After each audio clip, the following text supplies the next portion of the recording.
ketika orang minta bukti terhadap iman kita, kita harus mampu untuk membuktikan itu.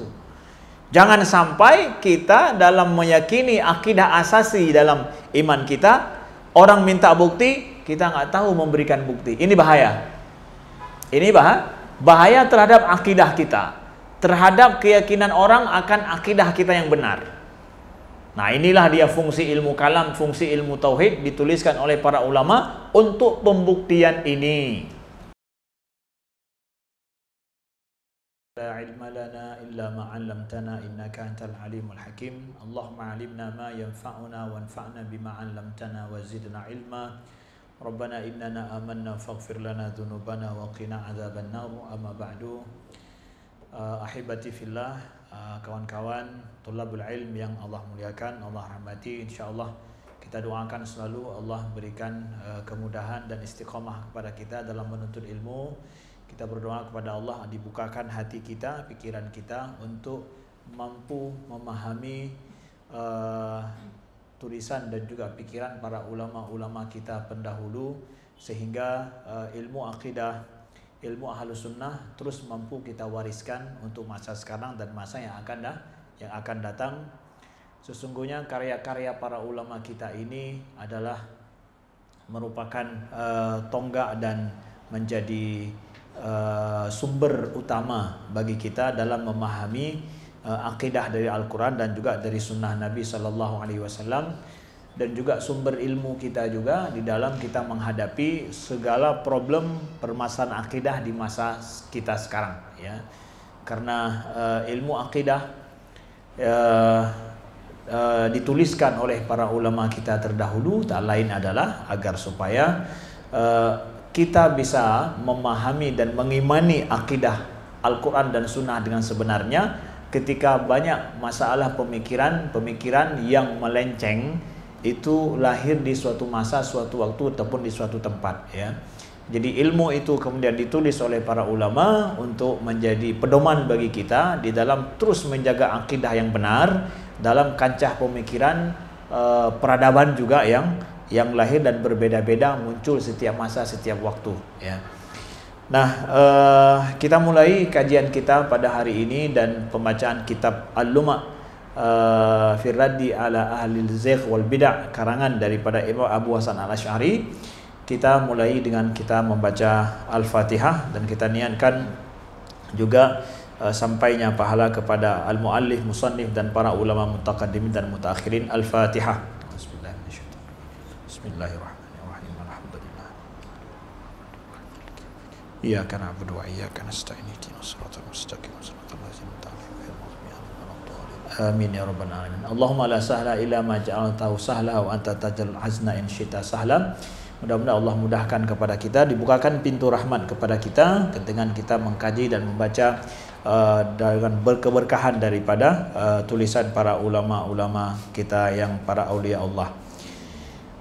Baik, pada hari ini kita akan melanjutkan bacaan kita terhadap kitab Al-Luma' karya Imam Abu Hasan Al-Asy'ari, masuk pada pembahasan qidam sifat al-ilahiyah, ya, yang membaca pada buku ataupun kitab yang ditahqiq oleh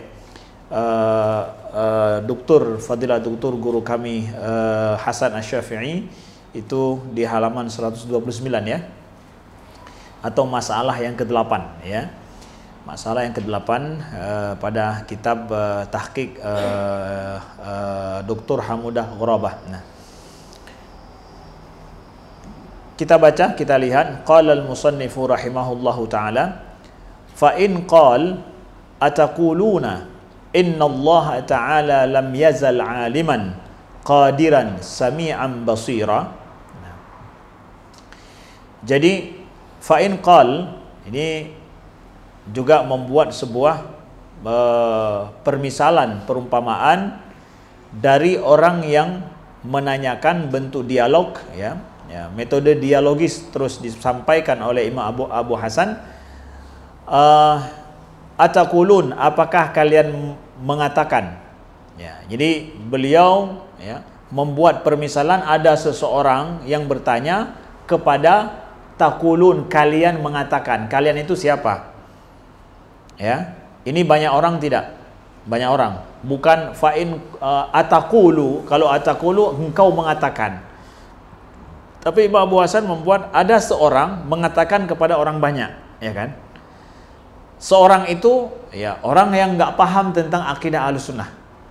Taqulun itu adalah banyak orang kepada banyak orang. Yang banyak ini siapa? Orang Ahlussunnah. Jadi yang ibarat kayak Abu Hasan Al-Asy'ari ingin mengatakan bahwa yang meyakini ini atau yang meminta dialog, dia satu orang berdialog dengan ramai orang. Yang ramai orang ini adalah Ahlussunnah.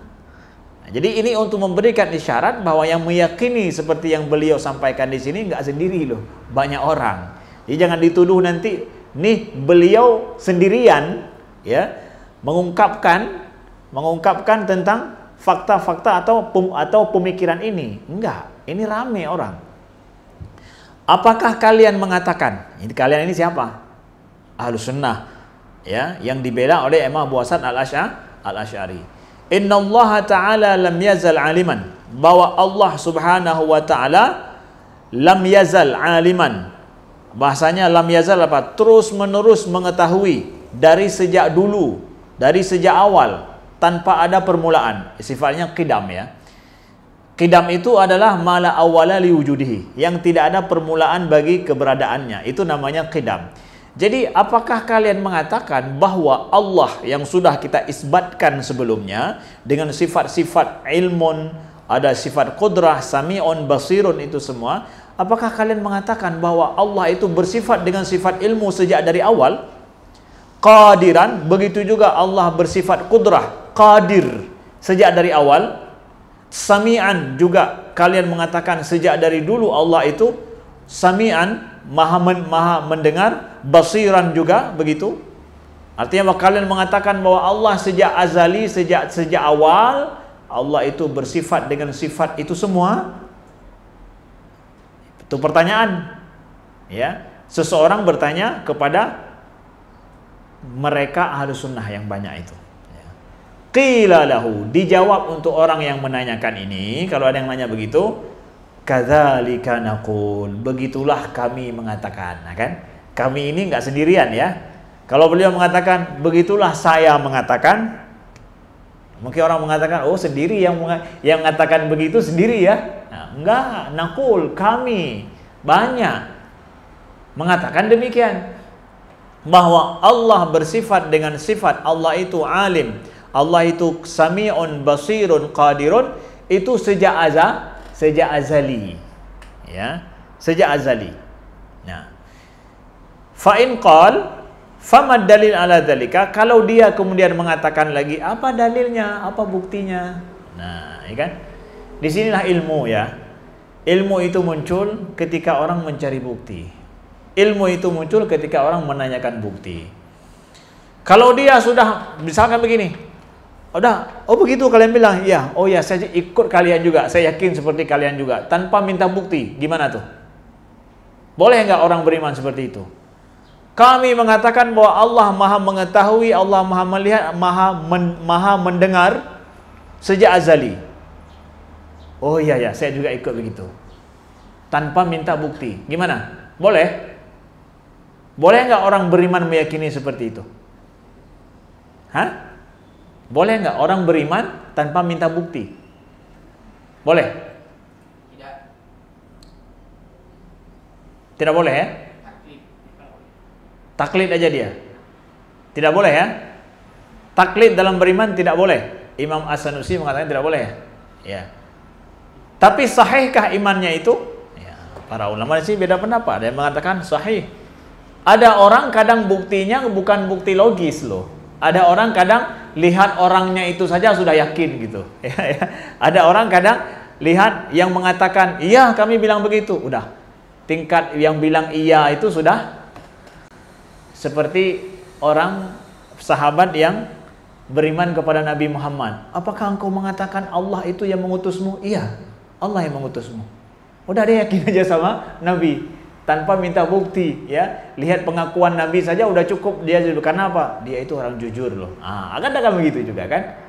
Nah, taklid kepada Nabi nggak ada masalah, tapi ini yang bahasanya taklid kepada yang bukan Nabi ya.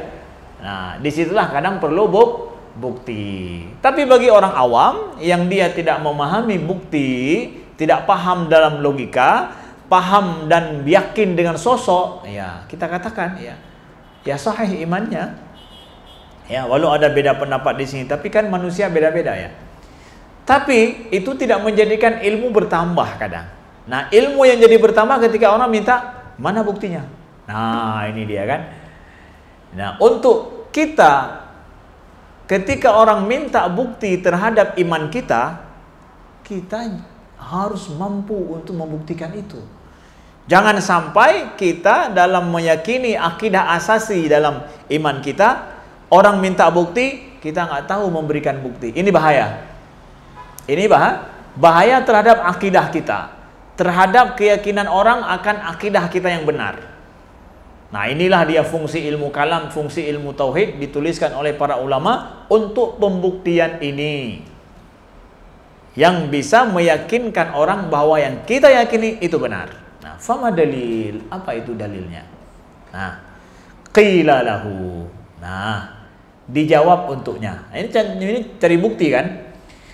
Dalam pembuktian ini boleh jadi Imam Al-Asy'ari membuat bukti sesuai dengan ilmu beliau, pendapat beliau. Kamu juga kadang yang sudah belajar suatu ilmu, ketika orang minta bukti, kadang engkau membuktikan dengan apa yang kamu pahami kan? Menurut saya, ya sesuai saya itu siapa? Saya orang awam, ya bukti orang awam, ya kan? Kalau saya orang alim, ya saya berarti membuktikan sesuai dengan kealiman saya, ya, sesuai dengan kaidah ilmu yang sudah saya pelajari. Nah, Imam Abu Hasan tentu pembuktian beliau ini adalah pembuktian dengan segala kepahaman beliau Al-Quran dan Sunnah, dan juga ilmu pemikiran yang telah beliau kuasai. Ya. Ad-dalil ala dzalik, ya, bukti terhadap itu adalah annal hayy idza lam yakun aliman kana mausufan bi dhiddil ilm minal jahli awil syakki awil afat. Falau kana al-bari ta'ala lam yazal hayyan ghaira alimin lakana mausufan bi dhiddil ilm.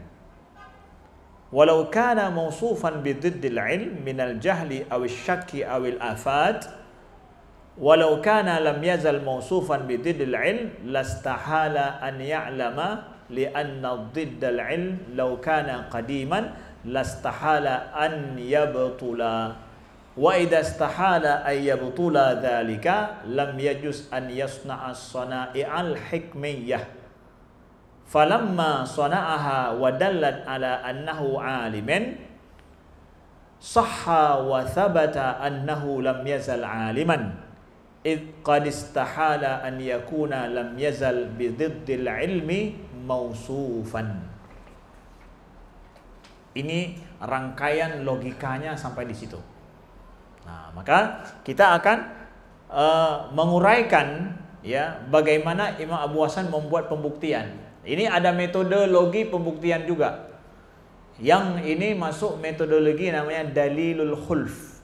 Nah, jadi metode ini metode dalilul khulf, ya, dalam ilmu berpikir secara mantiknya, ya. Sebelum memahami ini, kita harus pahami dulu konsep metodologi ini. Kalau nggak akan paham ini. Ya. Metodologi khulf atau dalil argumentasi khulf itu adalah membuat perumpamaan lawan kebalikan dari yang diinginkan.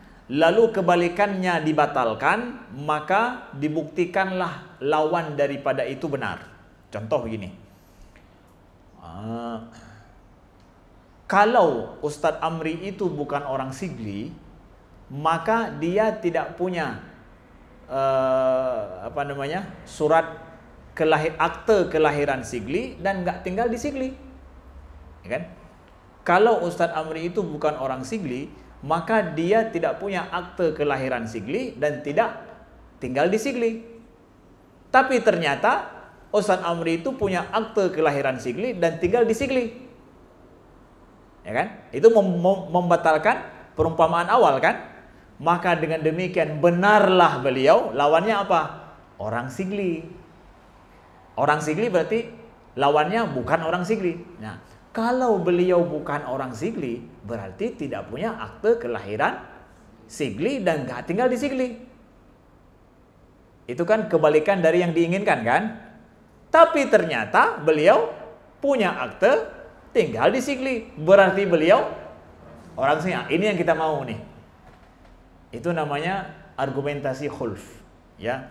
Jadi membuat perumpamaan kebalikan yang diinginkan lalu dibatalkan, ini berarti logika terbaliknya, oh berarti itu. Nah, paham? Itu argumentasinya begitu. Itu namanya dalil khulf. Nah, maka di sini Imam Abu Hasan Al-Asy'ari juga begitu memakai dalil khulf di sini. Annal hayy idza lam yakun aliman. Nah, ini kan ya. Kalau seandainya yang maha hidup, Al-Hayy sudah dibuktikan kan sebelumnya. Nah, sifat Allah Al-Hayy itu hayah sudah dibuktikan. Maka kita nggak boleh ngomong dalam sebuah pembuktian kalau belum dibahas sebelumnya. Ya, kita harus tasalsul pikirannya itu begitu. Ya, yang sudah dipahami sudah kita bahas sudah oke, pakai itu lagi untuk pembuktian selanjutnya. Jangan kita bicara masalah yang belum kita bahas, udah kita pakai. Jangan, itu nggak logis namanya. Bahwa Al-Hayy idza lam yakun aliman, yang maha hidup kalau seandainya bukanlah alim, ya, kana mausufan bitidil ilm. Maka kalau Allah bukan alim, yang maha hidup bukan alim, maka bersifat dengan kebalikannya. Apa itu? Diddil ilm, sama dengan jahil. Diddil ilm sama dengan jahil. Jadi kalau Allah yang maha hidup bukan alim, berarti jahil atau diddil ilm. Minal jahal awi syak, atau bersifat juga dengan syak atau afat atau sifat-sifat yang tercela lainnya. Ya, jadi kalau Allah bukan yang maha hidup bukan alim, berarti bersifat dengan sebaliknya. Jahal, syak kan bukan ilmu kan? Ya, istawat tarafain bainal jahl bainal jahli wal ilm. Jadi syak di situ. Atau sifat-sifat celaan yang lain yang kurang. Falau kana al-Bari ta'ala lam yazal hayyan, kalau seandainya Allah Al-Bari Ta'ala sejak azali hayyan, hidup sejak azali, ghaira alim, tidak alim. Nah, ini kan membuat perumpamaan terus nih. Lakana mausufan bididil ilm, maka Allah yang maha hidup sejak azali bersifat dengan sifat selain ilmu, sama dengan jahil sejak azali dong ya. Nah, kalau seandainya Allah bersifat dengan sifat itu, yaitu apaan itu? Jahlu, asyakku, wal afatu, ya. Bersifat dengan sifat itu, walau kana lam yazal mausufan, dan terus sejak azali bersifat dengan sifat jahlun atau diddul ilm, lastahala an ya'lam, maka mustahil Tuhan mengetahui. Karena sudah bersifat diddul ilm sejak azali, maka mustahil sekarang Allah itu bersifat ilmu. Ya. Ini masih khulf ini. Ya. Lianna, ini masuk penjelasan lagi. Penjelasan terhadap mustahil Tuhan itu mengetahui kalau bersifat jahlu sejak azali. Oke? Lianna diddal ilmi law kana qadiman lastahala an yabtula. Pertanyaannya kan tadi, kalau dari sejak azali jahlu, maka mustahil bersifat ilmu sekarang. Kok begitu? Kok bisa begitu? Mustahil. Karena diddul ilm, lawan daripada ilmu atau jahlu, kalau jahlu itu qadim, maka mustahil dia batal qadimnya sekarang. Karena yang namanya qadim mesti terus berlanjut kan? Tidak ada akhirnya, tidak ada awalnya. Maka kalau sejak azali jahlu, berarti tidak akan pernah berubah jahlunya sampai hari ini. Nah, lastahala an yabtula. An yabtula apa itu? An yabtula al jahlu atau diddul ilm itu. Kalau jahlu sejak azali, sejak qadim. lastahala an yabtul. Wa idza istahala an yabtula al-jahlu itu dzalika lam yajuz an yasna sana'i al-hikmiyah. Nah, jadi kalau al-jahlu sejak azali, maka mustahil dong Allah menciptakan ciptaan yang sana'i al-hikmiyah, yaitu ciptaan-ciptaan yang kompleks, yang serasi, teratur sesuai fungsi.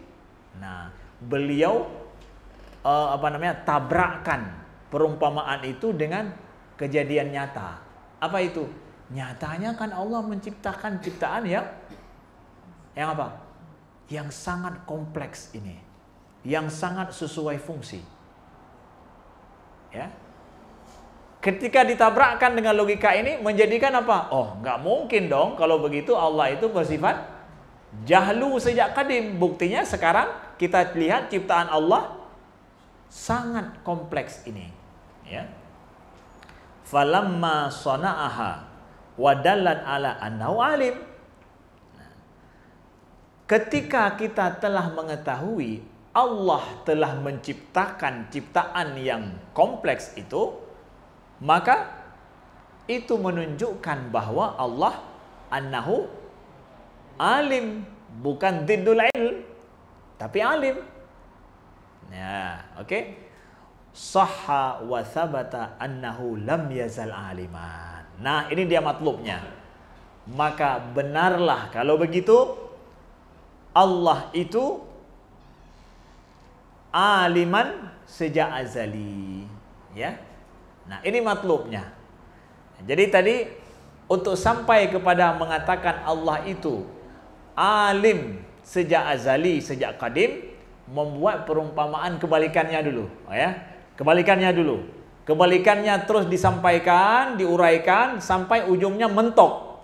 Tabrak dia, nggak mungkin begitu, ya. Ya, kalau ini nggak mungkin, berarti yang benarnya kebalikannya. Nah, gitu. Gitu, itu salah satu argumentasi logis juga kalau ngomong.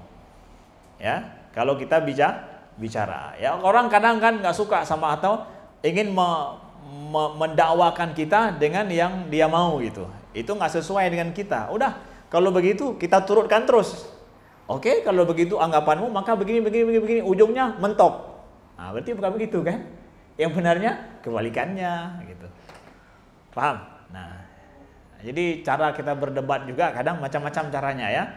Ya, kadang oke, saya setuju dengan kamu bilang, tapi kalau begitu berarti begini. Terus begitu, gitu terus sampai dia mentok sendiri nanti. Nah, sampai dia, oh iya juga salah juga saya. Nah, itu yang benarnya bukan yang kamu anggap, kebalikannya gitu. Nah, itu udah logika seperti ini sudah dipakai sejak dulu, ya, untuk argumentasi seperti itu, ya. Id qad istahala an yakuna lam yazal diddul ilm mausufan. Jadi dengan demikian mustahillah Allah itu diddul ilm sejak azali, ya, bersifat dengan demikian mausufan. Jadi tidak mungkin Allah itu bersifat dengan sifat diddul ilm sejak azali, ya. Mustahil bersifat dengan diddul ilm sejak azali. Berarti menunjukkan mesti bersifat dengan ilmu sejak azali. Nah, ini pembuktian sifat ilmu atau sifat qidam? Hah? Ini bicara pembuktian sifat apa nih?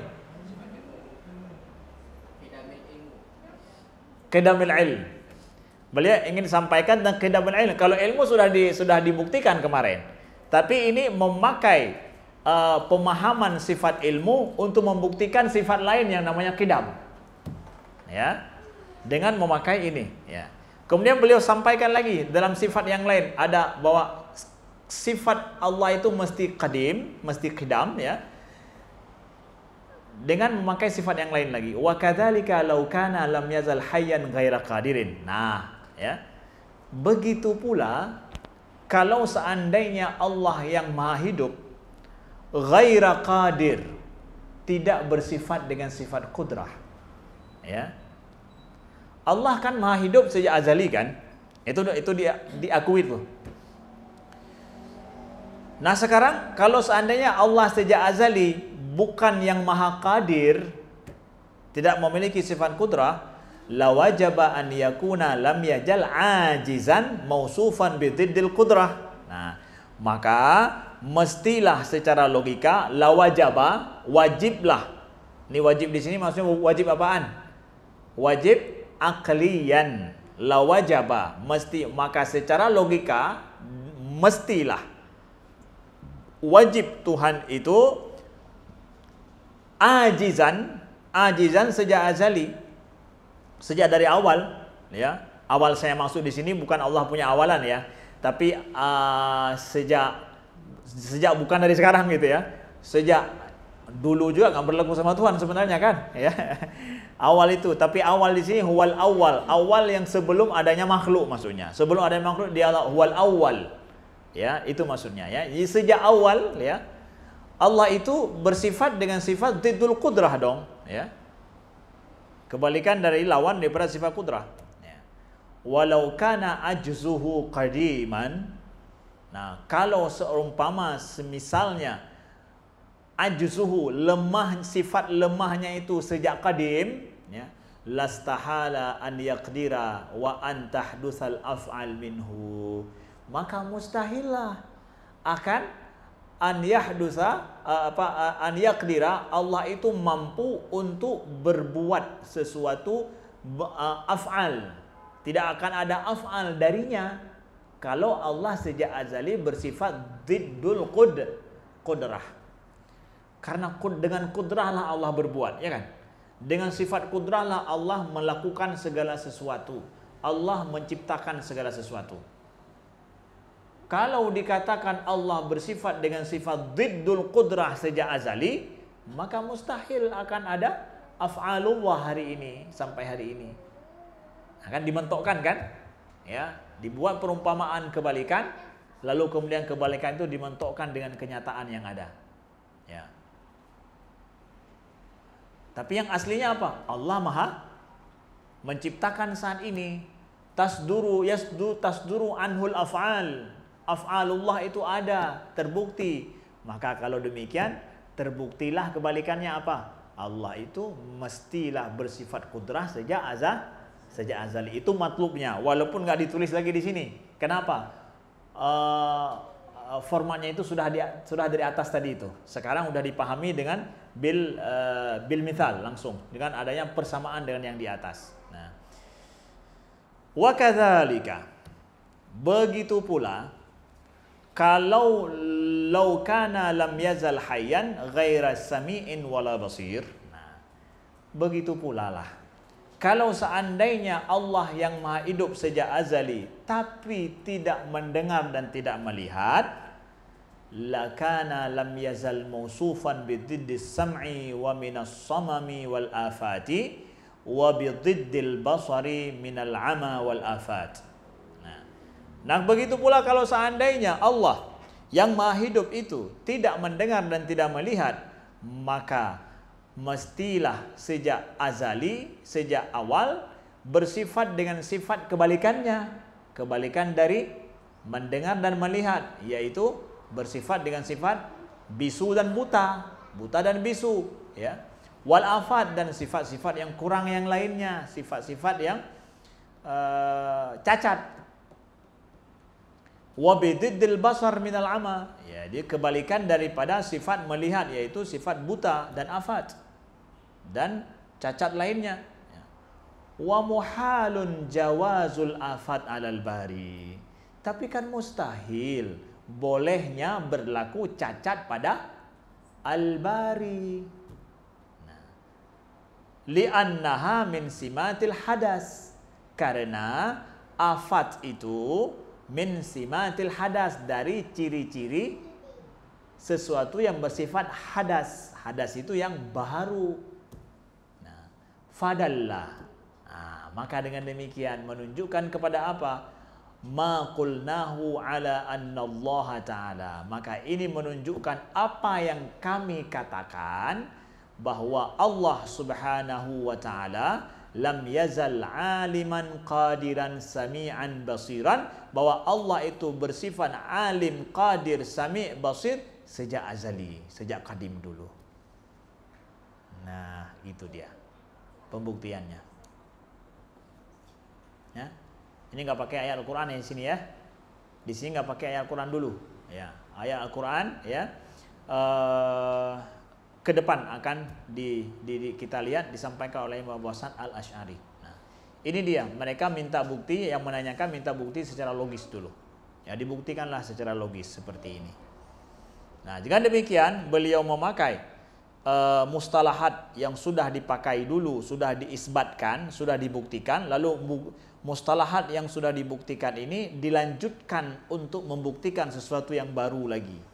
Dalam perdebatan ini, apa itu? Membuktikan bahwa semua sifat-sifat ini mesti qadim, tidak boleh hadis. Karena ada orang masa beliau yang mengatakan bahwa sifat-sifat Tuhan itu boleh hadis, tidak perlu qadim. Boleh boleh hadis, boleh berlakunya sifat Allah yang hadis itu pada Tuhan. Menurut akidah Ahlussunnah wal Jamaah, nggak mungkin sifat-sifat Tuhan itu hadis, mesti qadim dia, mesti qadim. Kalau sifat Tuhan itu hadis, gimana? Kalau sifat itu hadis, maka menunjukkan bahwa zat tersebut juga hadis menurut Ahlussunnah. Sesuatu yang boleh berlaku padanya hadis, berarti dia juga hadis. Sesuatu yang berlaku sesuatu yang qadim mesti juga sifatnya qadim. Nah, di sini nanti ya perdebatannya tentang kalau sifat-sifat Allah itu qadim, berarti qadim ada berapa? Bukan satu. Ada yang bilang lagi kan, kalau zat Allah qadim, sifatnya yang banyak itu qadim, jadi berapa kudama itu? Sedangkan yang qadim mesti satu. Ya kan? Nah, ini perdebatannya lagi nanti ya. Dipilahkan nanti ke depan ada istilah diasas oleh Imam Al-Asy'ari tentang al-ghairiyah fi sifah. Ya, konsep al-ghairiyah fi sifah. Nah, ini dari beliau. Kita baca di sumbernya langsung. Oh, dari sini asalnya nanti ini.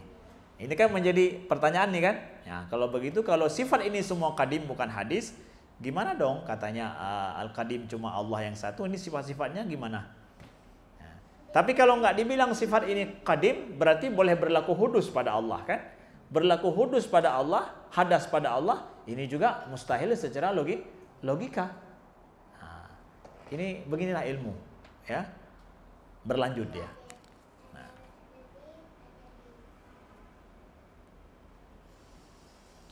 Nah, selanjutnya ini dia isbat sifatul ma'ani wa qidamiha wa bayan ala qatya bidzat. Nah, bagaimana dong sekarang hubungannya sifat yang tadi sudah dijelaskan qadim, jadi hubungannya dengan zat gimana? Nah, ini masuk dalam hubungannya gimana? Imam Abu Hasan Al-Asy'ari yang menyampaikannya di sini, menjelaskannya kepada kita secara gamblang. Paham yang tadi? Ada yang nggak paham? Paham ya? Insyaallah ya. Fa in qala qailun lima qultum inna lil bari ta'ala ilman bihi alim.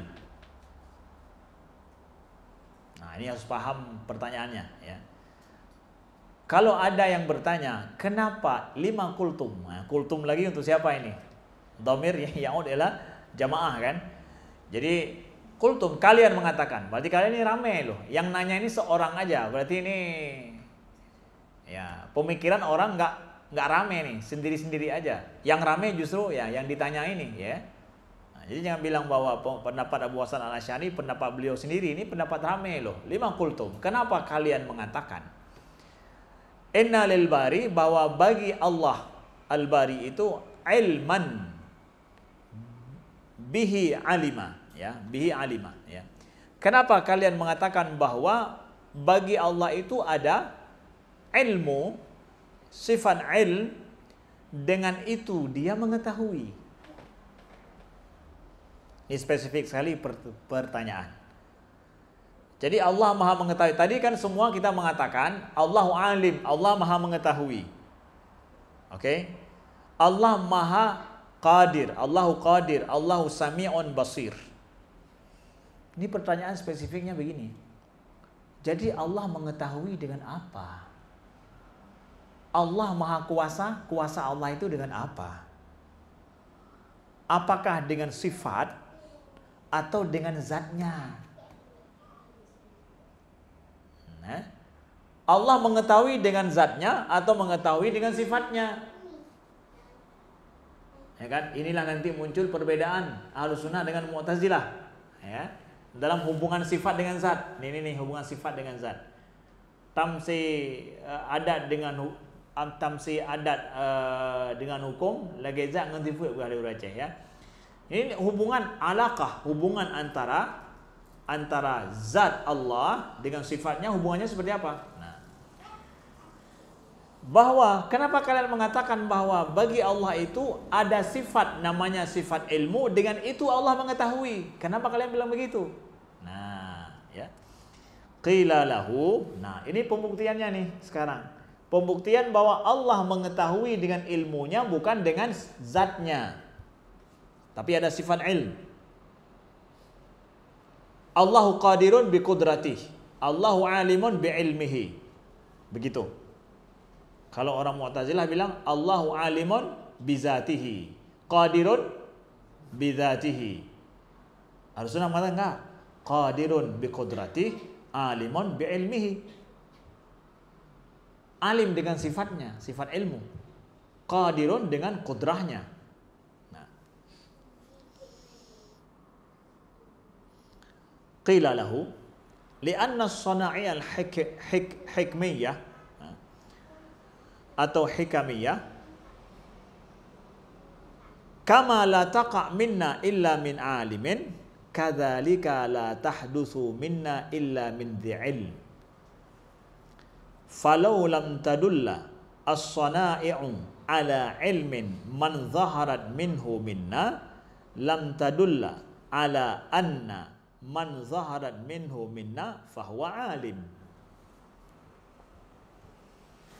Nah, ini pendek beliau sampaikan, tapi ada metodologi yang harus kita pahami biar kita paham ya, format logikanya apa. Jadi kita harus paham antara ilmu dengan alim dulu beda. Antara ilmu dengan alim, ya. Alim itu kan isim fa'ilnya ya. Ilmu itu sifatnya. Jadi kalau pada kita nggak menyamakan Allah dengan makhluk, tapi untuk pemahaman logika supaya kita paham, seseorang yang punya ilmu di kalangan kita katakan dia itu alim kan. Alim, seorang yang alim itu mesti karena dia punya ilmu, bersifat ilmu dulu baru kemudian disebutkan dia itu alim gitu. Kalau nggak ada sifat ilmu padanya, ya kita nggak katakan dia alim. Kan begitu. Tidak punya kekuatan padanya, kita nggak katakan dia itu mampu, kuat, qadir. Jadi qadir atau alim adalah sosok. Kalau pada manusia ya, sosok yang dia itu memiliki kudrah atau memiliki ilmu, itu nempel sama dia, bersama dengannya. Jadi kita bisa membedakan antara makna alim dengan ilmu. Alim man yattasif bi sifatil ilm, wal qadir man yattasif bi sifatil qudrah. Ada sifat kudrah padanya, kita katakan dia alim. Ada ilmu padanya, kita katakan kamu itu ulama loh di bidang ini gitu. Beda ya, alim dengan ilmu. Nah, itu untuk memudahkan pemahaman kita saja. Nah, maka Imam Abu Hasan al-Asy'ari mengatakan bahwa seseorang yang alim, Allah yang maha alim, ya, itu yang bukti alimnya Allah atau ilmunya Allah adanya ciptaan yang sangat kompleks ini. Ya, nah, beliau sampaikan di sini, li'anna as-sana'i al-hikmiyah. Jadi, adanya sana'i, ciptaan Allah yang kompleks ini, kama la taqa' minna min alimin, sebagaimana kebiasaan kita kama la taqa minna. Kebiasaan manusia itu tidak terjadi kecuali dari orang yang alim. Oke? Nah, beliau ini sekarang sudah memakai logika lain yang saya sampaikan nanti setelah ini, ya. Metode lain dalam pembuktian argumentasi, ya. Pada kita manusia, suatu ciptaan produk yang kompleks dan hebat itu nggak terjadi kecuali dari orang yang pintar. Kadzalika la tahdus minna illa min dzi ilm. Maka begitu pula tidak terjadi produk yang hebat itu kecuali dari orang yang dzi ilmin, dari orang yang memiliki ilmu. Tadi alim orang pintar, sekarang orang memiliki ilmu. Ada alim, ada yang memiliki ilmu. Pada kebiasaan kita membedakan nggak antara orang pintar dengan orang yang memiliki kepintaran? Kita bedakan itu. Hah? Orang pintar dengan orang yang memiliki kepintaran. Menurut kita ya orang pintar ya memiliki kepintaran lah. Orang memiliki kepintaran ya orang pintar. Ya. Orang yang alim ya mesti orang punya ilmu. Orang punya ilmu ya kita katakan alim. Itu kan sama kita kan? Ya kan? Kita nggak pisahkan itu kan? Nah, beliau katakan begitu. Ya kita hari-hari melihat bahwa sesuatu yang hebat itu, perbuatan orang yang hebat mesti itu bersumber dari orang yang kita katakan pintar atau orang yang memiliki kepintaran. Orang yang berilmu atau orang yang memiliki ilmu. Kita nggak ada pisahkan itu. Sama aja gitu. Falau lam tadul sana'i ala ilmin man zaharat minhu minna lam tadul ala anna man zaharat minhu minna fahuwa alim. Nah, kalau seandainya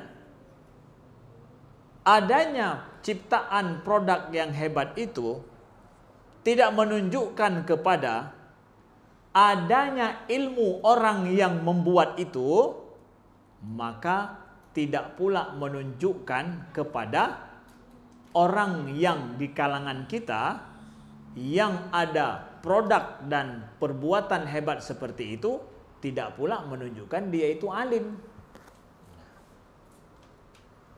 Kalau paham beda dzi ilmin dengan alim tadi, inilah dia. Ya. Kalau seandainya ini beliau pakai khulf juga lagi, ya. Pakai argumentasi khulf, ya. Kalau enggak seperti itu, maka terjadinya ini gitu. Apa itu? Adanya ciptaan, adanya sebuah produk yang hebat di kalangan kita, itu tidak menunjukkan pada seorang itu punya ilmu dan tidak pula menunjukkan seorang itu pintar. Nah, punya ilmu dengan pintar. Nah, kan di kalangan kita nggak begitu. Kalau seandainya seorang itu punya produk yang hebat, kita mengatakan dia punya ilmu dan dia orang pintar, ya kan? Itu yang kita, yang hari ini, yang di kalangan kita pahami seperti itu. Nah, itu beliau sampaikan pemahaman kita selaku manusia biasa seperti itu. Di kalangan kita, taqa minna itu minna manusia. Falau dallat ala annal bari ta'ala alim. Nah, beliau sekarang ambil ini, konsep ini dibawakan pemahamannya dalam topik ketuhanan. Tadi di kalangan manusia, sekarang beliau bawa ini pemahaman ini ke topik kepada apa? Ketuhanan. Falau dallat ala annal bari ta'ala alim qiyasan ala dilalatiha ala anna ulama walam tadullu ala anna lahu ilman qiyasan ala dilalatiha ala anna lana ilman la jaza li za'imin an yaz'am annaha tadullu ala ilmina wa la tadullu ala anna ulama wa idza lam yajuz hadha lam yajuz ma qalahu hadzal qail.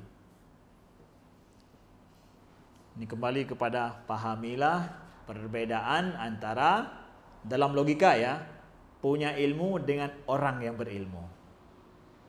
Di dalam hari-hari kita mengatakan yang punya ilmu ya orang alim, ya. Orang yang alim, ya orang punya ilmu, itu nggak bisa dipisahkan itu.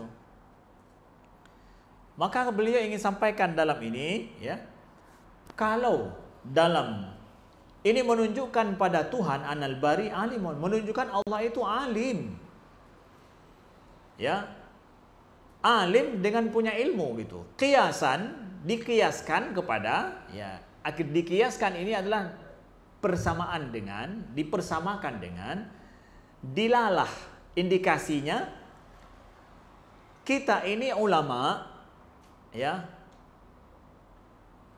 setiap ulama itu ya punya ilmu. Yang punya ilmu kita mengatakan dia itu ulama kan. Nah, kalau enggak begitu, maka di kalangan kita akan menganggap ada orang punya ilmu tapi bukan ulama kita katakan, atau ada ulama kita katakan enggak punya ilmu. Boleh begitu sekarang, itu terjadi di kalangan kita. Dia punya ilmu tapi bukan ulama. Dia ulama tapi tidak punya ilmu. Bisa begitu? Ada di kalangan kita begitu? Ada kita mengatakan demikian? Enggak kan?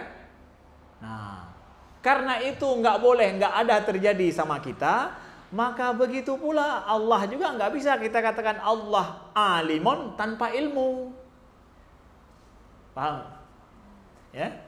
Nggak bisa juga kita mengatakan Allahu alimun nggak punya ilmu. Buktinya kita nggak ada mengatakan seorang ulama tapi nggak punya ilmu.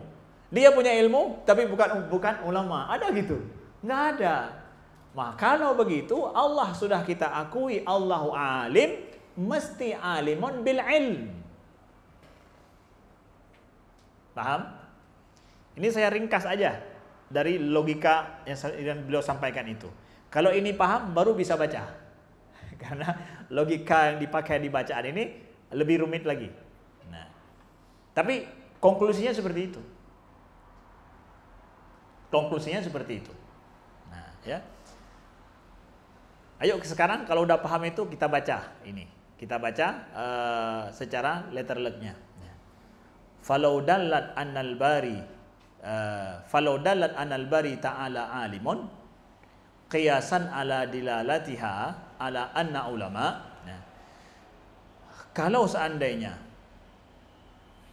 bukti yang di atas tadi itu, dilalah yang di atas tadi itu menunjukkan bahwa al-bari ta'ala alimun, Allah itu alim, ya, dikiaskan terhadap indikasi kita ini pada manusia alimun atau ulama-ulama pada manusia, istilah ulama pada manusia, falau lam tadul. Nah, kalau seandainya enggak demikian itu apa? Enggak ada hubungan antara alim dengan ilmu. Sebagaimana ulama kita, sebutan ulama hubungannya dengan kepunyaan ilmu kan? Nah, kalau enggak demikian, kata beliau, lam tadul anna lahu ilman. Nah, menunjuk kalau enggak demikian berarti Allah itu enggak punya ilmu, atau seorang ulama itu enggak dianggap punya ilmu walaupun dikatakan ulama, ya kan? Qiyasan ala dilalatiha ala anna lana ilman. Ini dikiaskan pada berlakunya pada kita bahwa dilalatiha anna lana ilman, bahwa kita istilah ulama itu pada kita dia punya ilmu. Kalau enggak demikian, la jaza li za'imin. Maka kalau tidak seperti yang kita katakan ini, maka bisa saja ada orang yang menganggap annaha tadullu ala ilmina wala tadullu ala anna ulama.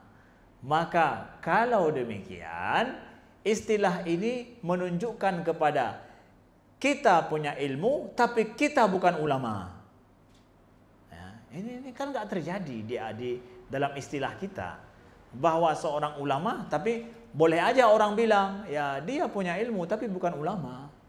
Dia ulama, tapi nggak punya ilmu. Ya, itu kan zaim kan orang boleh aja dong kalau begitu orang menganggap. Kalau kita pisahkan antara sifat alim dengan nama alim dengan ilmu.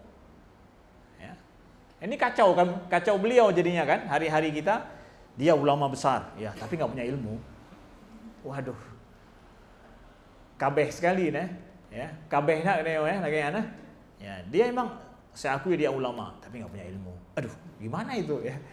Dia luar biasa ilmunya tapi bukan ulama. Ya. Ya.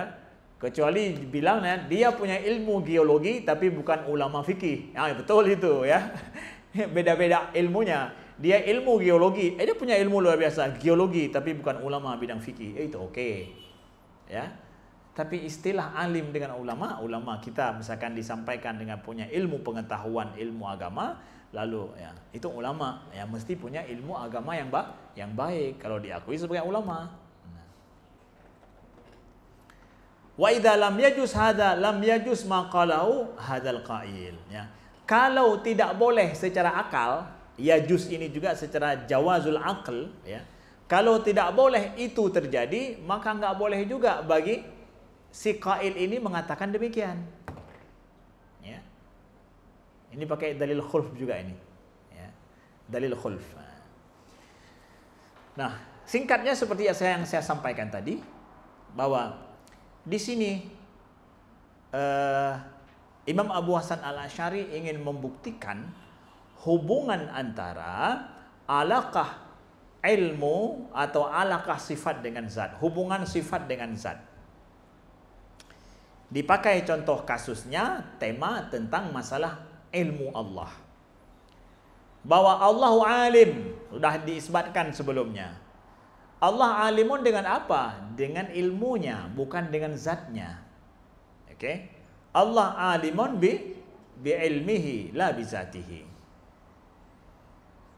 Buktinya apa? Buktinya adalah bahwa di dalam kehidupan kita hari-hari, kalau ada perbuatan yang hebat dari seseorang, maka kita katakan dia punya ilmu. Dia punya ilmu, kita katakan dia alim. Ya kan? Tidak bisa dipisahkan antara punya ilmu dengan alim dia. Atau ulama kita katakan. Kalau dipisahkan antara yang punya ilmu dengan alim, maka boleh orang mengatakan nanti bahwa dia punya ilmu tapi bukan ulama. Dia alim tapi dia nggak punya ilmu. Kacau balau lah dunia ini. Itu nggak mungkin. Nah, kalau itu nggak boleh seperti itu, maka kamu nggak boleh mengatakan juga bahwa punya ilmu tapi bukan alim. Nggak boleh begitu. Mestinya apa? Mestinya setiap yang alim pasti punya ilmu. Nah, itu konklusinya sih semua. Singkatnya begitu. Nah, di sini ada sebuah metodologi pembuktian lain selain daripada pembuktian al-khulf tadi. Ada sebuah qiyas di sini, metodologi qiyas yang menjadi perdebatan panjang setelah itu. Nah, inilah dia tulisan para ulama dulu, penuh dengan rahasia di dalamnya. Ya, kita kalau sudah belajar kita bisa tahu. Ya.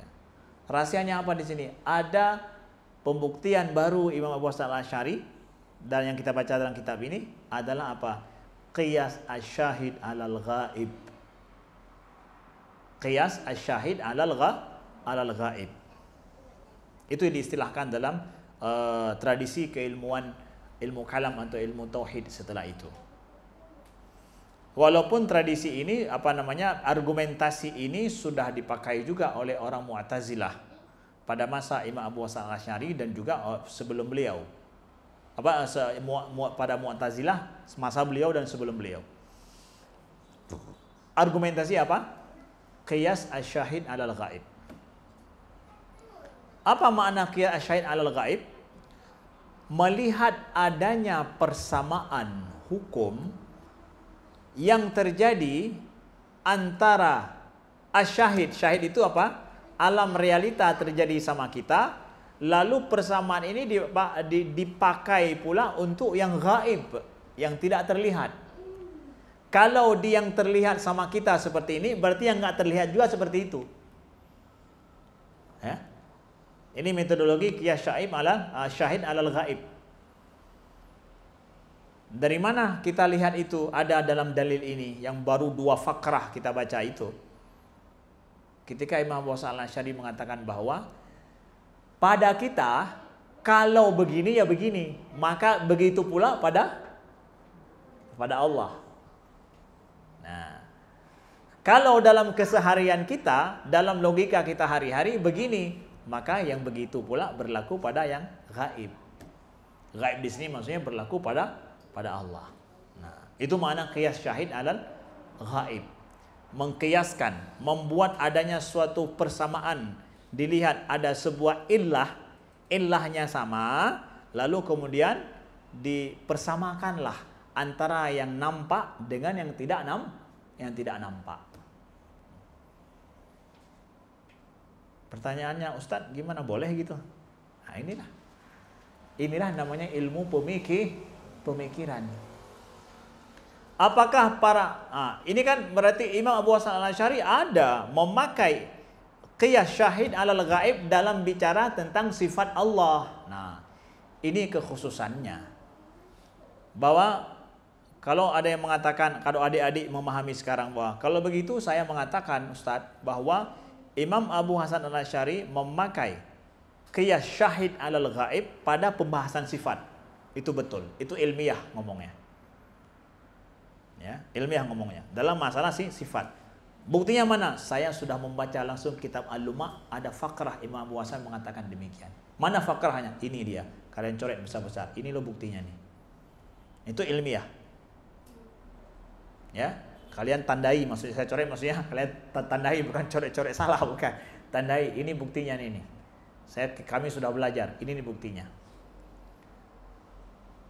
Orang Mu'tazilah memakai metodologi qiyas syahid alal gaib ini, argumentasi ini pada af'alullah. Mereka pakainya pada af'alullah. Tapi Imam Abu Hasan memakainya pada pembahasan sifat. Terkhusus sifat ilmu di sini.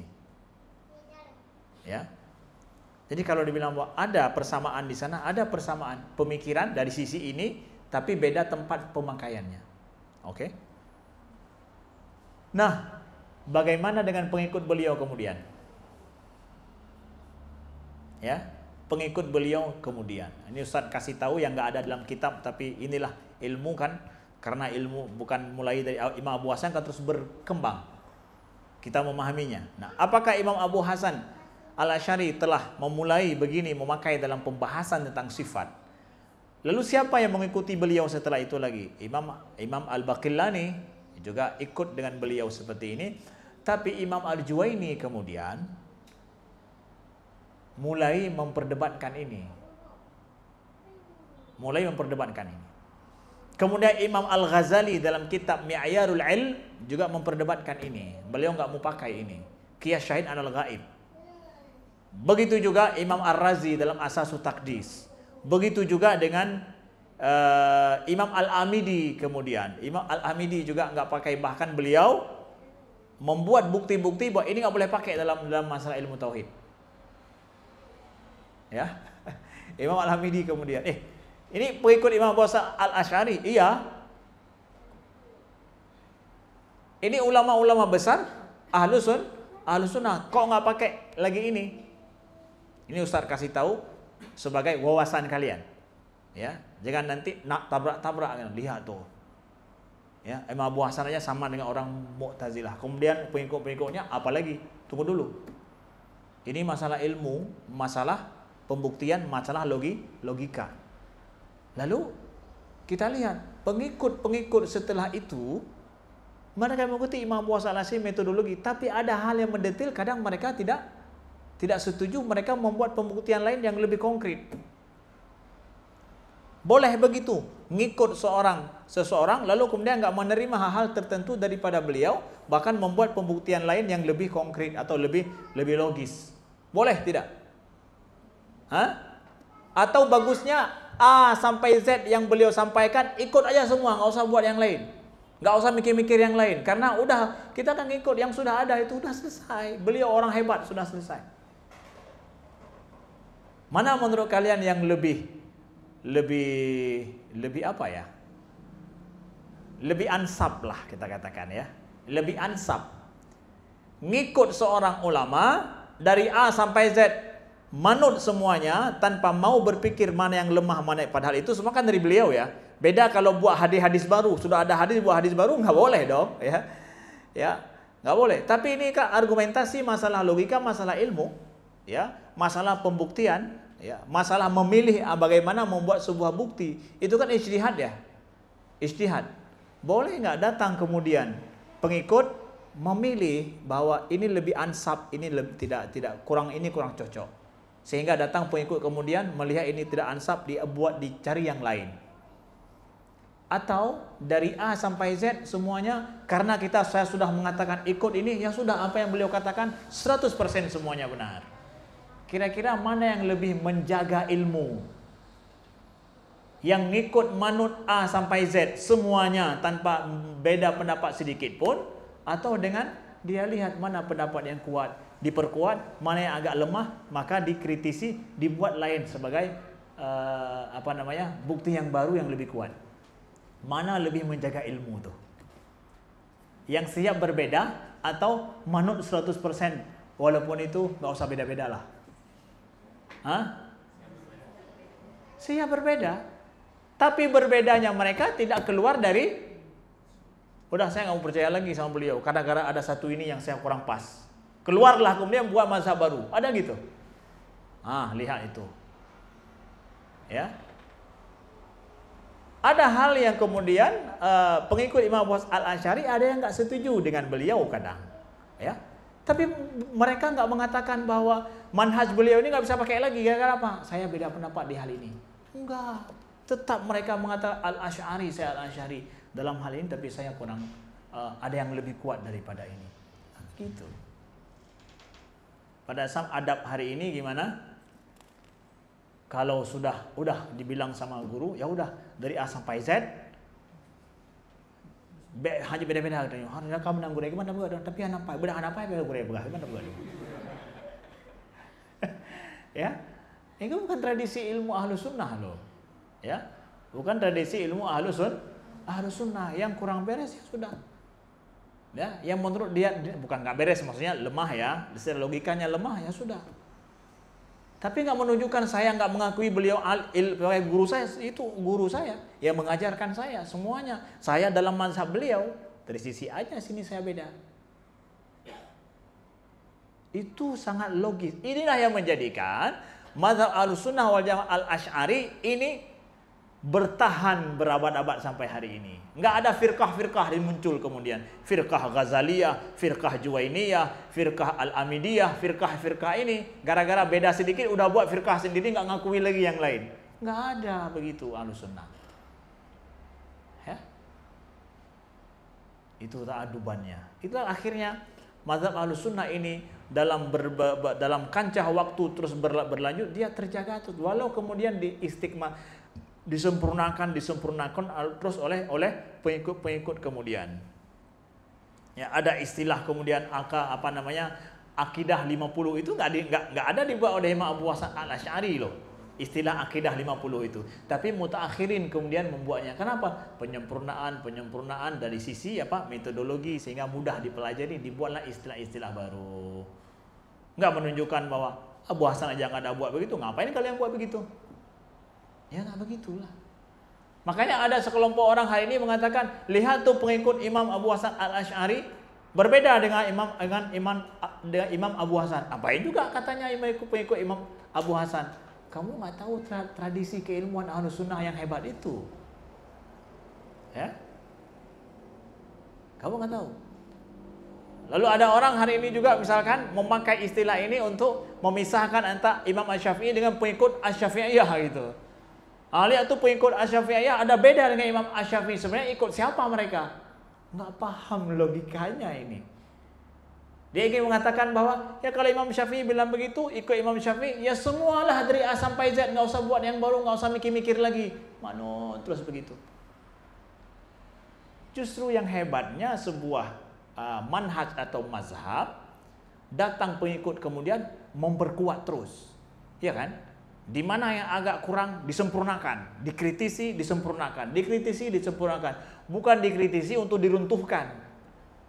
Kalau dikritisi untuk diruntuhkan adalah apa?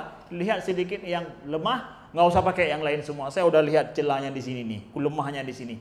Buanglah semua. Itu bukan alim itu. Ya. Bukan alim. Nah, hari ini ada kelompok-kelompok orang yang dia beda pendapat sedikit dengan gurunya, gimana? Hah? Sudah tahzir terus tuh, nggak usah pakai lagi guru nih, tahzir dia udah nggak sesuai lagi nih ya. Padahal beda pendapat sedikit loh, ya betul ada begitu, ya nggak ada kemampuan untuk berbeda pendapat, tapi kita bersama tetap, saya akui tetap, tapi beda pendapat. Nah, tradisi Ahlus Sunnah seperti itu.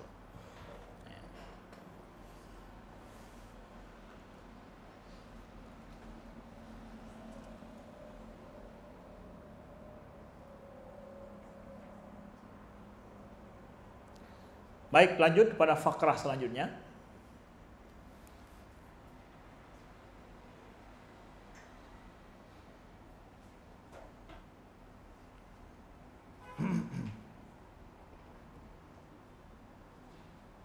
Oke. Fa'in qal, kalau seandainya orang tadi itu bertanya lagi, satu orang itu bertanya, fama angkartum alla tadullal af'alul hikamiyah ala ilmil alim minna kama dallat ala annahu alim li'annahu laysa ma'nal alim minna anna lahu ilman li'annahu qad ya'lamul alima minna aliman man la ya'lam anna lahu ilman. Nah, ini udah semakin ada kritikan lagi terhadap tadi, buat apa namanya, sebuah perumpamaan baru lagi yang lain gitu. Udah makin rumit sedikit terus. Ini makin ke depan makin rumit terus karena semakin didalami, semakin mendalam terus. Karena sebuah logika, sebuah argumentasi ya harus mampu dipertahankan sampai ada kemungkinan-kemungkinan yang nggak terpikirkan. Itu harus dipertahankan, didebatkan juga, dibuat solusinya apa. Kalau enggak berarti argumentasi kita akan runtuh. Kalau tidak bisa dikritisi sedetil mungkin. Ini kritikan sedetil mungkin terhadap apa yang disampaikan oleh Imam Hasan Al-Asy'ari. Beliau sampaikan kritikan ini dalam kitab beliau. Ya, namanya tanya punya kritik long berat-berat tan, hai hana tenang ya tebik dia. Jalan pergi dia hana tenang. Ya. Orang alim kan memberikan jawaban terus. Ya. Bahwa menunjukkan bahwa idenya benar dan cocok. Bisa diakui oleh banyak orang. Ya. Tradisi ini kita butuh loh. Kita perlu tradisi keilmuan seperti ini dalam ilmu gitu. Ya, kalau namanya seorang pelajar, ya dia mengkritisi, bertanya hal-hal yang kadang di luar kepikiran kita, ya harus dijawab. Kalau nggak dijawab, dipending, nanti diberikan jawaban. Jangan marah sama yang nanya. Nah, yang pah yang dipegah di ronian, tabuh lam bolupiang tapi ke lam krum. Dumnan hana terima apa yang habau dia, ya hanja benar. Ya. Fa in qal, kalau dia mengatakan lagi, fama angkartum Allah tadulal afal hikamaya ala ilmil alim ya, minna. Jadi ini kan orang yang mendebat lagi bicara nih kan. Bagaimana kalian mengingkari atau dengan apa kalian mengingkari bahwa af'al hikmiyah, ciptaan yang kompleks itu tidak menunjukkan kepada ilmunya orang alim di antara kita, sebagaimana dalan ala anau alim, sebagaimana menunjukkan bahwa dia itu alim. Gimana tuh? Dia ingin mempertanyakan begini, bagaimana engkau bisa mengingkari bahwa adanya ciptaan yang kompleks itu tidak menunjukkan kepada ilmu seorang yang alim di antara kita sebagaimana menunjukkan dia itu alim. Saya katakan tadi ada ilmu, ada alim. Dia ingin mengatakan di sini bahwa adanya ciptaan yang kompleks itu hanya menunjukkan seorang itu alim, tapi tidak menunjukkan seorang itu punya ilmu. Itu hanya menunjukkan bahwa adanya ciptaan atau perbuatan yang hebat menunjukkan seseorang itu alim saja, tapi dia tidak ada ilmu. Ya. Bagaimana kamu mengingkari ini? Nah, dia kan membuat dakwaan nih. Ya, gimana coba bisa kamu ingkari bahwa sesuatu yang ciptaan yang kompleks itu hanya menunjukkan kepada alim, bukan kepada ilmu. Ini kan ngulang lagi dia.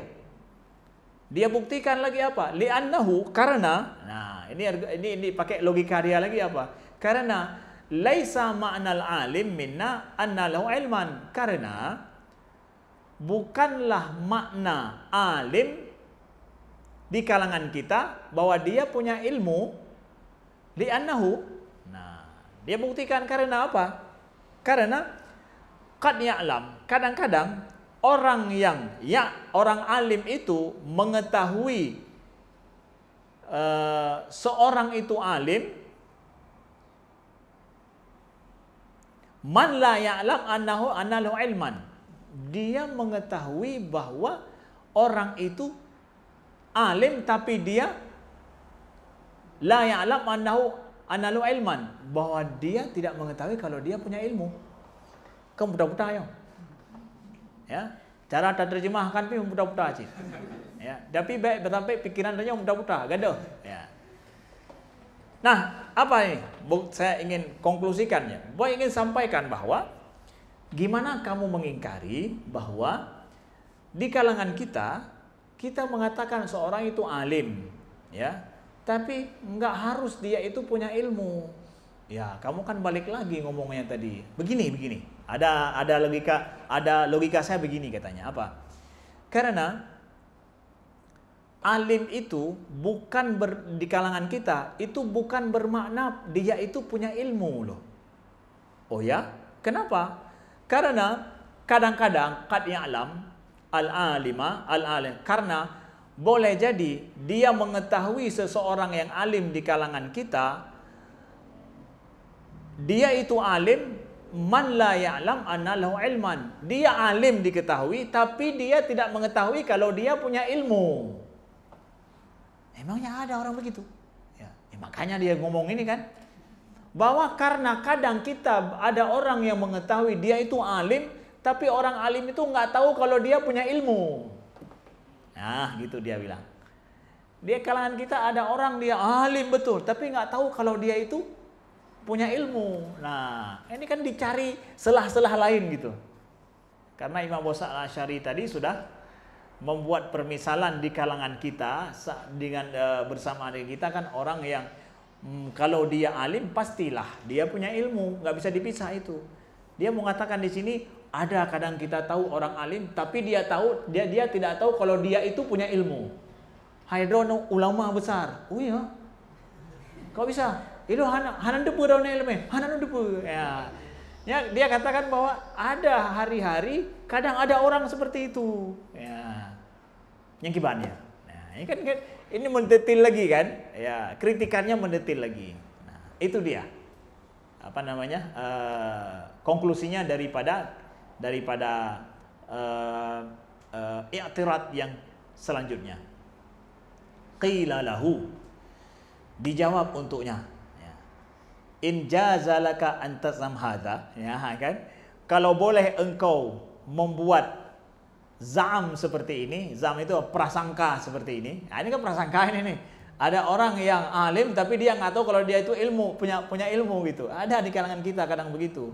Nah, ada pak udung lagi nya, nah. Ya. Yang domino gimana? Yang banyak kalangan kita apa? Enggak punya ilmu tapi mengatakan dirinya punya ilmu, ya. Ini yang susah kita, ya. Tapi orang alim mengatakan dia nggak tahu dia itu punya ilmu, saya pikir kan nggak mungkin ilmunya bisa dianggap ilmu. Karena apa? Yang dia katakan dia nggak tahu kalau itu ilmu gitu.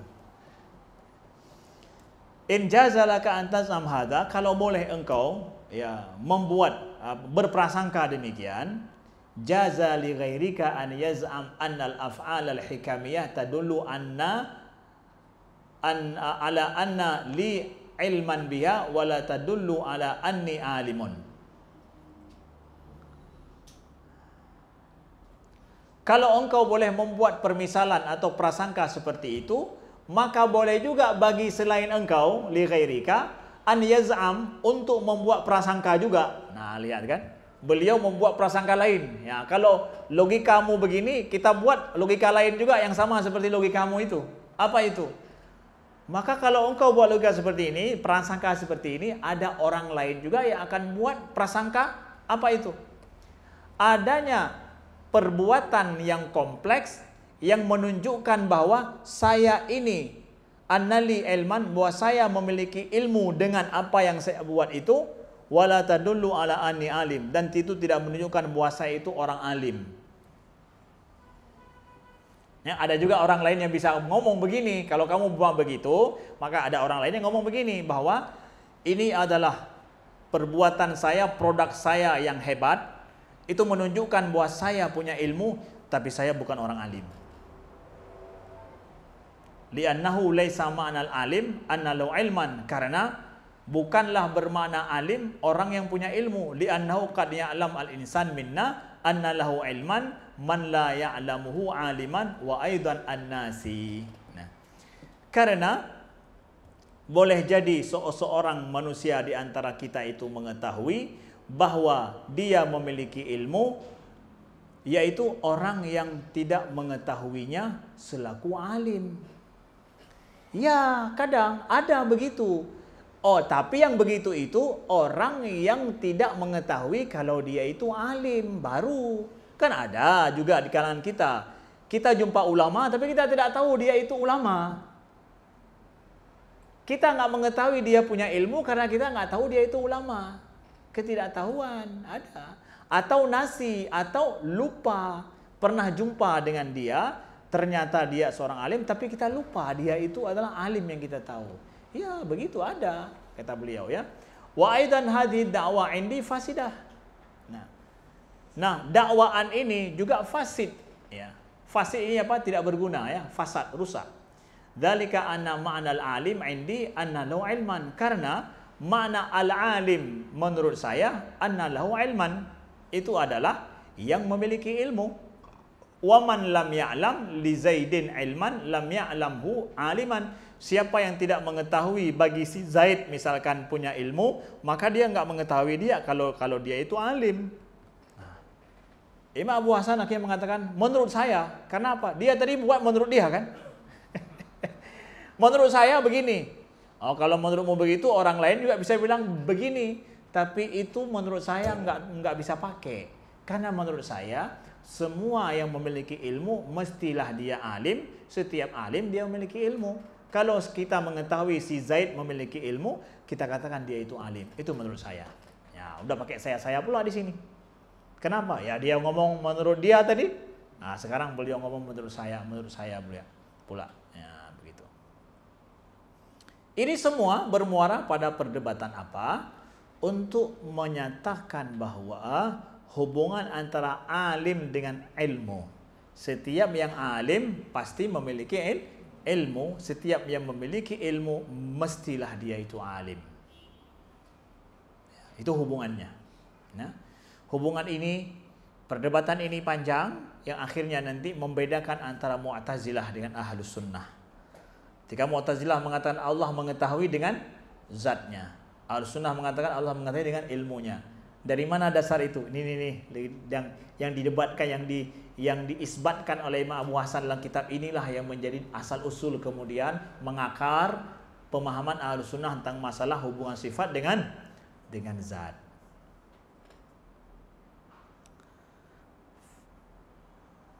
Fa in qala qailun fama angkartum ya min an yadullal fi'lul hikmi ala anna lil insan ilman huwa ghairuhu kama qultum innahu yadullu ala ilmin. Nah, ini buat lagi yang lain lagi, ngomong lagi banyak lagi. bikin ribet lagi kita ini, ya.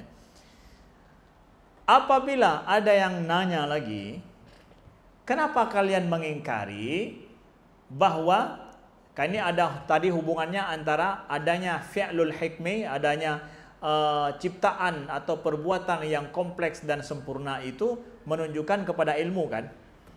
Maka dia katakan, kenapa kalian mengingkari bahwa kan bisa saja al-fi'lul al-hikmi itu menunjukkan kepada seorang manusia memiliki ilmu huwa ghairuhu, tapi ilmu itu nggak ada hubungan dengan dia.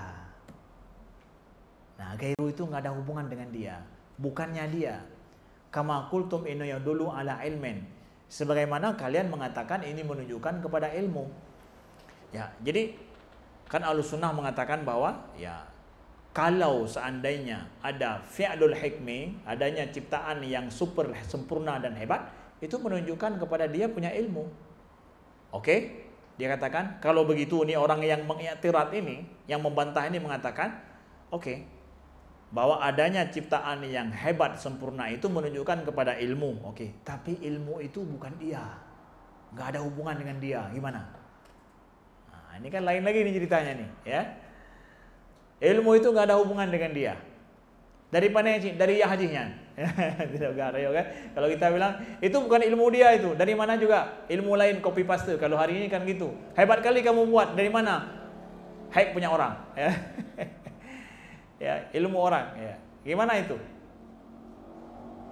Qila lahu laisa idza dalla fi'lul hikmi ala anna lil insan ilman dalla ala annahu ghairuhu. Kama laisa idza dalla ala annahu alimin dalla ala annahu mutaghayyirun an wajhin minal wujuh, ya. Nah, ini logika lain lagi, ya. Laisa tidak bisa diterima idza dalla al-fi'lul hikmi ala anna lil insan ilman dalla ala annahu ghairuhu. Tidak bisa diterima bahwa adanya fi'lul hikmi, ya, menunjukkan bahwa bagi manusia itu memiliki ilmu yang menunjukkan bahwa ilmu itu bukan dirinya, bukan berhubungan dengannya. Tidak bisa diterima itu. Tidak bisa diterima demikian. Kama laisa, ya, sebagaimana, ya, tidak bisa dalla kama laisa idza dalla ala annahu alimin dalla ala annahu mutaghayyirin ala wajhi minal wujuh. Sebagaimana tidak bisa diterima bahwa adanya yang alim menunjukkan bahwa dia itu berbeda dengan wajhin minal wujuh. Apaan itu wajhin minal wujuh, ya? Wajhin minal wujuh di sini adalah adanya perbedaan, ya. Adanya perbedaan apa? Adanya perbedaan dari sisi tempat, waktu, ya. Dari sisi perbedaan ada dan tiada, tempat dan waktu. Maksudnya apa? Nah, begini. Kita lihat, ya. Beliau sampaikan di sini kama laisa idza dalla ala annahu alimin, sebagaimana juga tidak bisa dikatakan bahwa yang adanya alim menunjukkan kepada bahwa sesuatu itu berbeda, ada dan tiada, atau berbeda dari sisi tempat dan waktu. Seorang alim, kalau dia alim, menunjukkan bahwa dia punya ilmu, berarti tidak ada jahlu padanya. Itu min haitsu wujud dan adam. Begitu juga min haitsu perbedaan segi waktu dan tempat. Ada orang alim di sini menunjukkan bahwa bukan alim yang di sana. Ada alim hari ini menunjukkan bahwa bukan yang alim yang kemarin. Nah, berbeda waktu dan tempat. Nah, jadi kita mengatakan adanya seorang yang alim menunjukkan bahwa dia itu nafi juga terhadap sesuatu yang ghairiyah yang seperti itu. Kalau saya katakan dia itu alim, berarti saya menunjukkan bahwa bukan alim yang di sono, ya, alim yang di sini. Kalau saya katakan hari ini dia alim, bukan menunjukkan bahwa bukan alim yang kemarin. Ya, saya menafikan itu. Nah, ya. Jadi beliau ingin menyampaikan dalam hal ini tidak bisa dipisahkan antara adanya fi'lul hikmi dari seseorang di kalangan kita, itu menunjukkan kepada dia itu punya ilmu, dan sebagaimana juga dia itu menunjukkan sebagai alim, dan ilmu itu adalah bersamaan dengannya, tidak terpisah dengannya. Sebagaimana alimnya dia menafikan kebalikan-kebalikan atau lawan-lawannya yang lain. Kalau saya katakan dia alim, berarti saya nggak mengatakan dianya ini alim, kan? Berarti kalau saya katakan dia alim, saya menafikan yang di sampingnya alim. Kalau saya katakan dia alim hari ini, saya menafikan yang kemarin. Kalau saya katakan alim di sini, saya tidak sedang memasukkan alim yang di sono, kan gitu. Nah, jadi kalau demikian menafikan ghairiyah. Ini dia. Menunjukkan bahwa ilmu itu bersama dengan yang dimaksud, nggak terpisah dengan yang dimaksud. Ya, itu dia. Karena perumpamaan kritikan tadi apa? Iya, menunjukkan pada ilmu, tapi ilmu itu bukan dia. Nah, kan? Ini dinafikan antara adanya ilmu dengan sosok yang berilmu.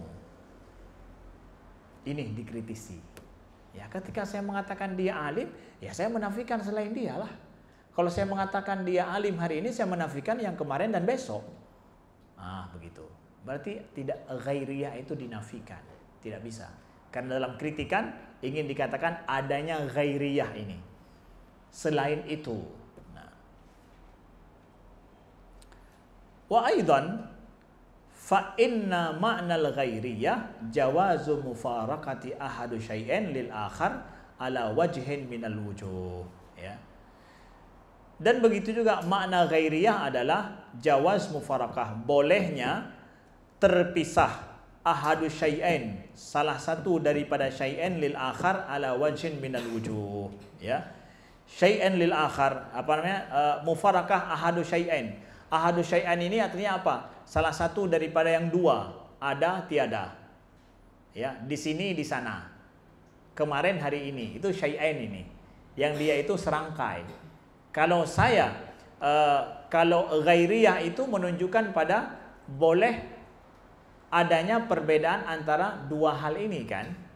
Lil akhar ala wajh minal wujuh, dengan sesuatu wajah. Wajah apa? Kalau ada berarti saya itu tidak ada. Kalau di sini berarti bukan di sana. Gitu dia. Salah satu wajahnya. Falamma dalat dilalah ala qidamil bari ta'ala wa ilmihi istahala an yakuna ghairain. Nah. Jadi kalau ini semua telah menunjukkan bahwa qidamil bari, bahwa Allah Subhanahu wa taala itu qadim, wa ilmihi, dan juga ilmunya qadim, istahala an yakuna, maka mustahillah qidamil bari dan ilmunya itu ghairain, selain daripada itu.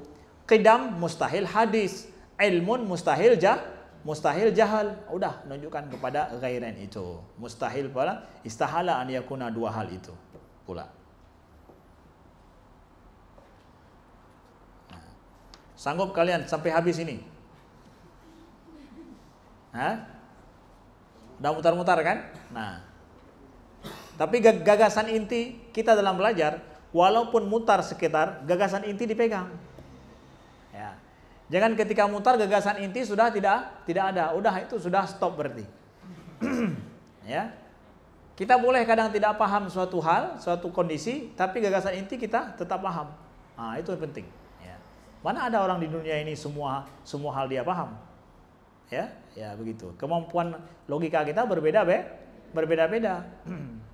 Atau mungkin di antara kalian dari tadi makin nggak paham terus, Ustaz. Udahlah. Ya udahlah, dapat berkah aja lah. Berkah apa? Berkah duduk di majelis saja, udahlah. Ya, pernah saya belajar sesuatu yang sama sekali tidak paham saya. Kapan? Itulah dia. Itu hebatnya kalian dunia. Ya. Belajar sesuatu yang nggak paham sama sekali.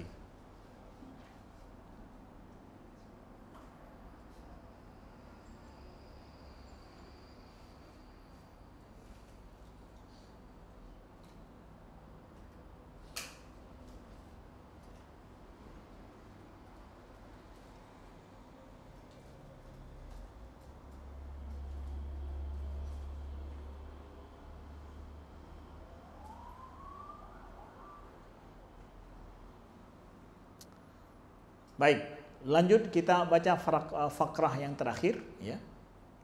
Karena ini masih hubungan dengan yang tadi. Wa aidan dijawab di sini. Bismillah.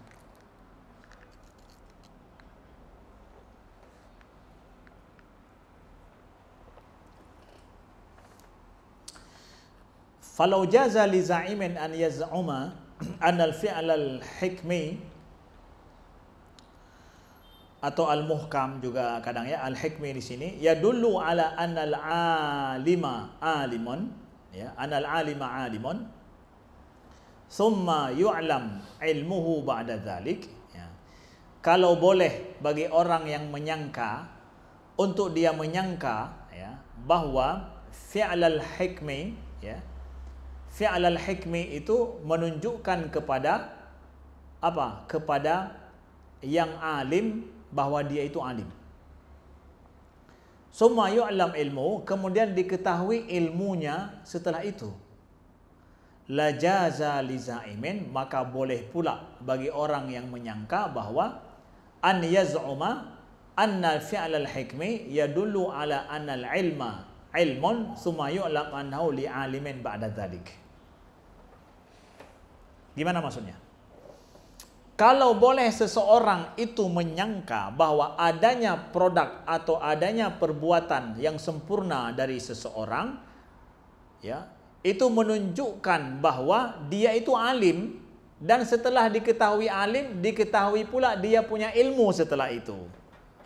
Jadi duluan diketahui alim, baru kemudian diketahui dia itu berilmu, ya.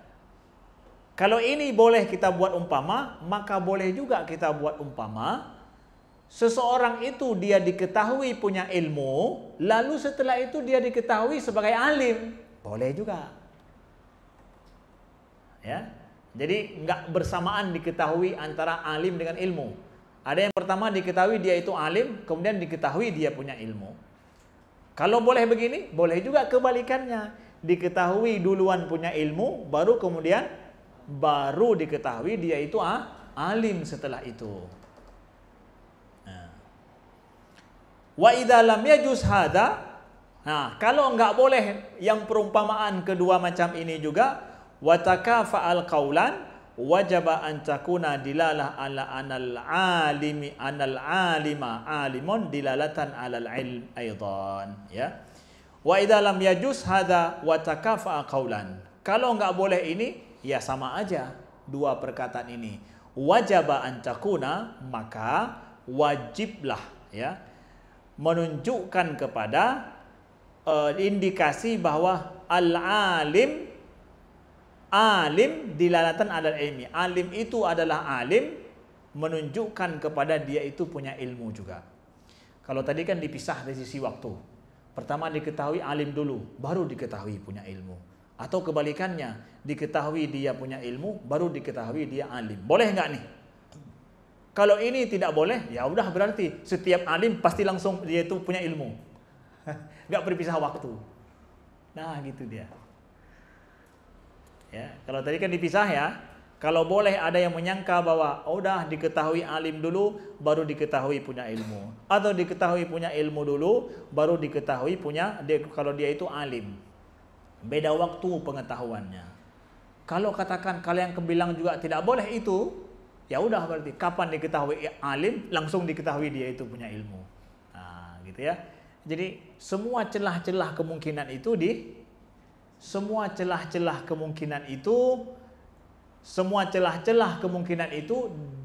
semuanya disampaikan dengan cara yang detail oleh Imam Abu Hasan Al-Asy'ari rahimahullahu taala. Itu apa? Celah-celah itu semua ditutup untuk menunjukkan kepada logika dan ide itu kuat, tidak bisa dibantah. Ya. Kiban, nam sumpah murun-run. Nah detik uliket, ya. Ukuran makin daya ukur detik uliket aja. Budak-budak dia berapa? Logika Imam Abu Hasan Al-Asy'ari detik kamu uliket, ya. Pakai haik dia mumpul berapa je ya. Wallahu a'lam. wa nisbatul ilmi ilaihi aslam. Nah, baik, kita lanjutkan pada pertemuan yang akan datang insyaallah taala supaya kalian punya kekuatan untuk balik pulang ke rumah ya. Ada pertanyaan? Ya. Dari bantahan Abdullah Samad tadi kan nampak beliau serius tentang Mu'tazilah. Kalau mungkin ada pertanyaan gini, kalau Mu'tazilah meyakini bahwa Allah mengetahui dan Allah itu berkuasa tanpa ilmu, tanpa kekuatan, tapi dengan zatnya, bisa nggak kita simpulkan itu sebenarnya cuma khilaf-khilaf dia ya? Selama mereka masih meyakini Allah mengetahui, Allah berkuasa. Ya, bagus pertanyaannya. Ya, ya. Kalau misalkan beda Ahlussunnah wal Jamaah ini dari masalah sifat, ya orang Mu'tazilah mengatakan ya Allah berkuasa, kudrah. Cuma apakah dengan sifat ataupun dengan zat, ya kan? Nah, boleh nggak kita mengatakan bahwa khilaf ini sebenarnya lafzi saja antara Ahlussunnah dengan orang Mu'tazilah? Boleh tidak? Ada yang mengatakan demikian. Ya, di kalangan para ulama ada yang mengatakan demikian. Sebenarnya khilaf itu khilaf lafzi. Ada yang mengatakan juga enggak, khilafnya fundamental. Kenapa? Karena konsep sifat, ya, konsep sifat Ahlussunnah dan konsep sifat Mu'tazilah itu berbeda sekali. Menurut Ahlussunnah kalau dikatakan itu sebagian ulama Ahlussunnah kalau dikatakan Allah mengetahui dengan zatnya, ya zat nggak sama dengan sifat dong.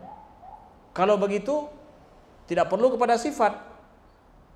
Tapi dalam Al-Quran, ya, maksudnya tidak perlu apa? Tidak perlu pembahasan konsep sifat ya. Bukan Allah membutuhkan perlu sifat, bukan begitu maksud saya. Dalam Al-Quran Allah mengatakan anzalahu bi'ilmihi. Ya, kita ilmu ini gimana sih kita pahami? Apakah sifat gitu atau bukan? Ini karena konteksnya Al-Quran mengatakan demikian. Ya, Al-Quran mengatakan demikian. Kemana kita bawa ilmunya ini? Ilmihi ini.